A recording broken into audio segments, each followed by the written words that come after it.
significantly less money than I did living in the US, but I work fewer hours. I am less stressed. And overall, my life is just filled with much more positivity and joy. I love my life. My name's Adelia Borishade. I am 48 years old. I quit my teaching job in the US and now I live in Mexico City.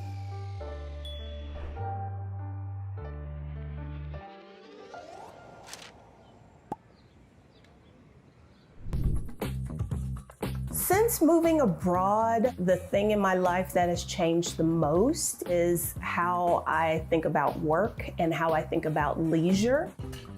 Particularly here in Mexico and Mexico City, things are just a lot more laid back than in the US. I am no longer in a rush to do anything. I take naps now. I didn't do that before. I worry about money less here, and it's not a factor of I have more of it, because I don't. But it is more of the way the system is set up. I've got more options here than I did in the US if things were to go south financially.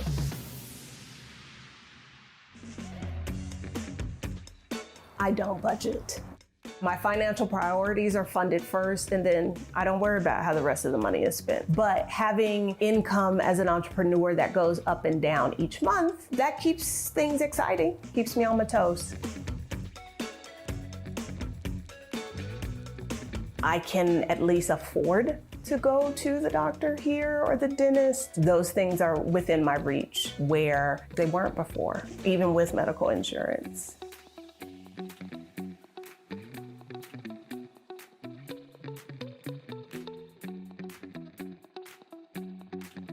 When it comes to food prices, I do not cook a lot. If I'm going out to eat, let's say I'm doing an entree, a cocktail, that might be about $20 USD. If I'm just eating tacos, probably $4 for 3 or 4 tacos. Shalom, and I want to start by saying all praise, honor, and glory goes to Yahweh, Ba'ashim Yahushai, Ba'ashim Chakbadash, double honor to the apostles, bishops, elders, great millstone, and salutations so I can push this word and also saying honestly the whole full let Shalom.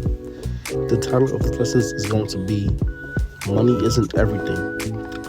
And as you see it right here, this is, I believe, Adelia, and she's speaking on her life in Mexico City and how she makes less money, but is less stressful than living in the United States.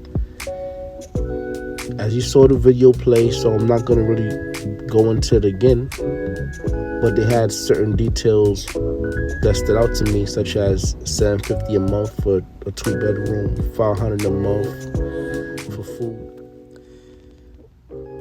So it says here, Adelia works about 15 hours a week.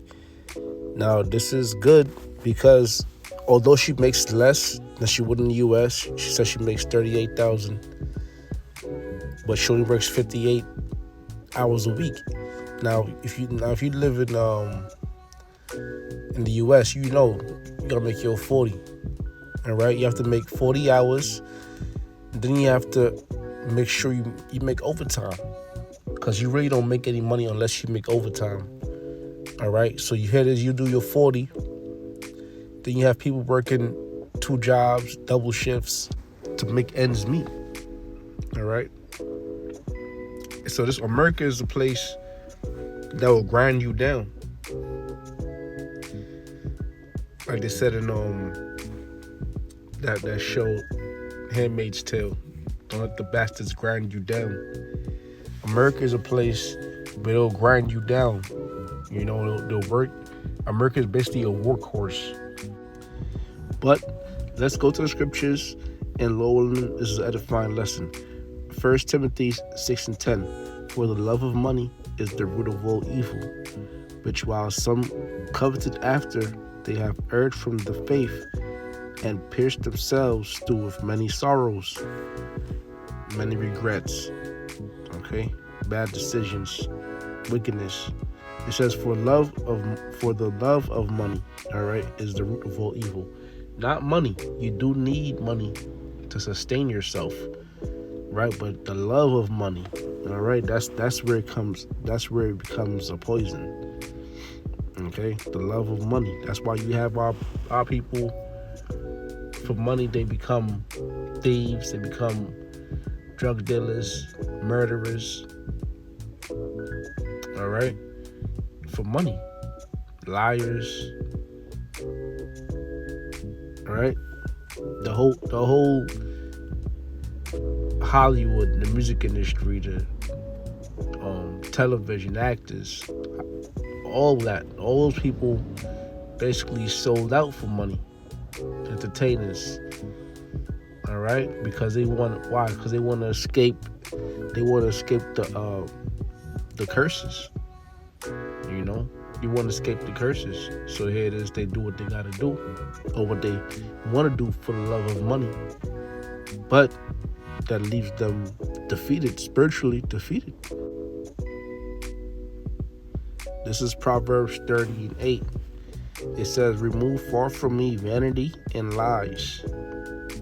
Right? But love of money. You want a lot of money, so you could buy this and buy that, instead of just dealing with the necessities, you know, making an honest living. Right? Remove far from me vanities and lies. Give me neither poverty nor riches. Right? Feed me with food convenient for me. And this is in spiritual sense too. All right? Because if you broke, it says, lest I be full and deny thee and say, who is the Lord? Or who is Yahweh? If you have a lot of money, you're going to start denying the Most High. Because why? You're going to have options to do other things. Right? That temptation is going to grow even stronger. It says, or lest I be poor and steal and take the name of my power in vain. Right? So the Lord don't want us to be poor. The Lord don't want us to be rich. Right? So we're going to have enough money to sustain ourselves. Okay? Scriptures say, the Lord maketh a way for the righteous to escape temptations. Okay? So, yeah, we have to go to work for sure. Because this goes back to the curses. You know? You have to go to work. But the Lord's gonna give you just enough that you need. All right. All you need is a house, if you have an apartment, whatever the situation is. The Lord gave you that for a reason. Yeah, you could work yourself up to an apartment and work yourself up to a house, and that's fine. But you don't need a mansion. Right? You don't need pool,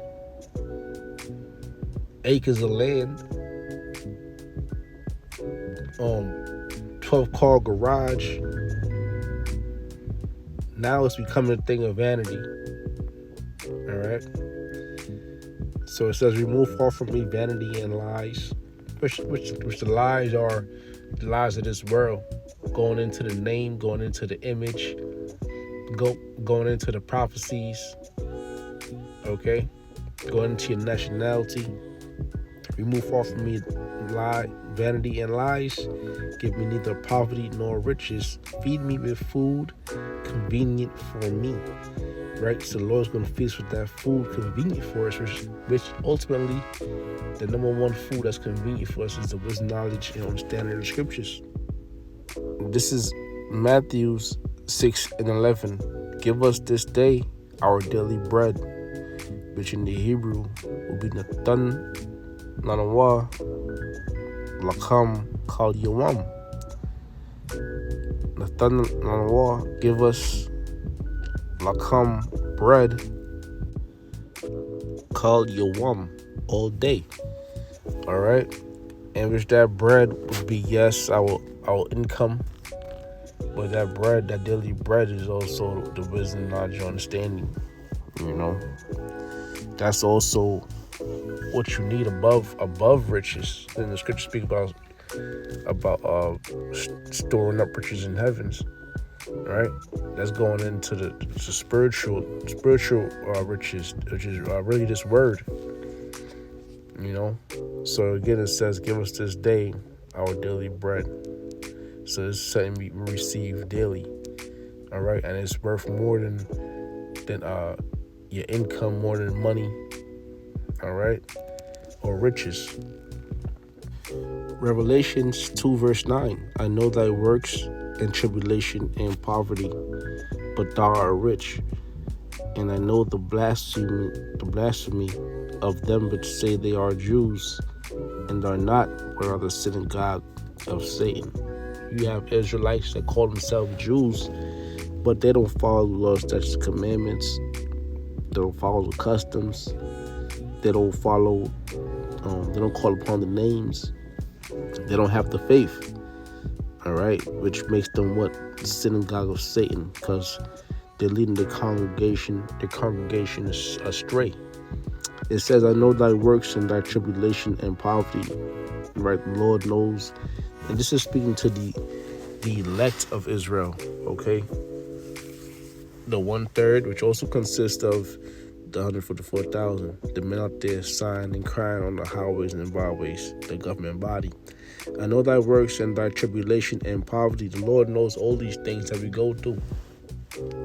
But thou art rich. And how are we rich? Rich in faith. Now this is in the Apocrypha, Ecclesiasticus chapter 31. It says, watching for riches consumeth the flesh, and the care thereof driveth away sleep. Right, because if you watching for riches, all into your stock market or building your business, always trying to learn something. A lot of these things could lead you to stress or lead you to illness, especially if you're not getting sleep. It says, watching care will not let a man slumber, as a sore disease breaketh sleep. The rich has great labor in getting riches together, and when he resteth, he is filled with his delicates. The poor laboreth in his poor estate, and when he leaveth off, he is still needy. He that loveth gold shall not be justified, and he that followeth corruption shall have enough thereof. Which, that's what happens when you coveteth money, when you lust after money. You end up in corruption. That's how Ponzi schemes start. It says, gold has been the ruin of many, and their destruction was present. It is a stumbling block unto them that sacrifice unto it, and every fool shall be taken therewith. Blessed is the rich that is found without blemish, and has not gone after gold. That rich is going into the elect. All right, the elect is found without blemish, because Yahweh Shai wiped away our sins. Lord will impart that number. Okay, Lord will impart the elect.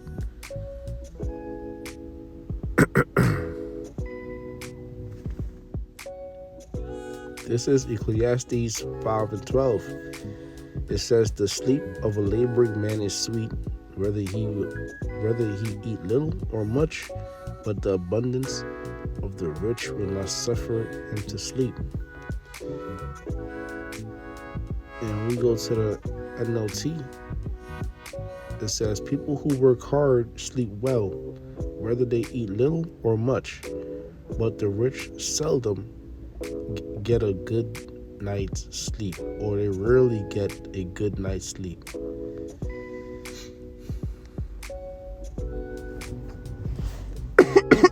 The NIV says, the sleep of laborers is sweet, whether they eat little or much, but as for the rich, their abundance permits them no sleep, because it's a lot you have to watch over. Okay, like they say, heavy is the head that wears the crown.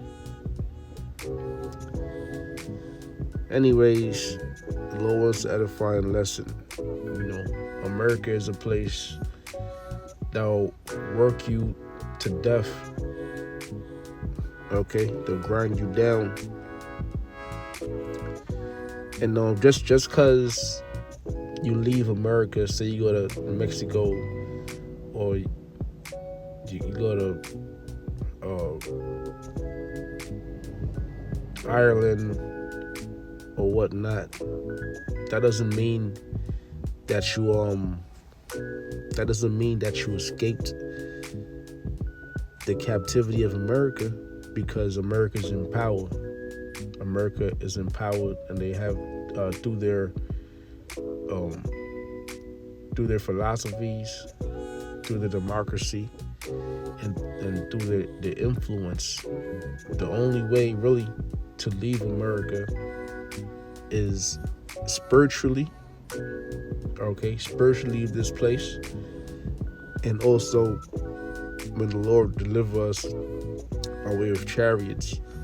That's more scriptures coming to mind as I speak. Okay, but low ones is an edifying lesson. I want to say all praise, honor, and glory goes to Yahweh Ba'ashim Yahweh Shai Ba'ashim Hakodash, and double honor to the apostles, Bishop Elsewhere Millstone, and salutations I can push this word, and also say honestly the whole full elect. Shalom.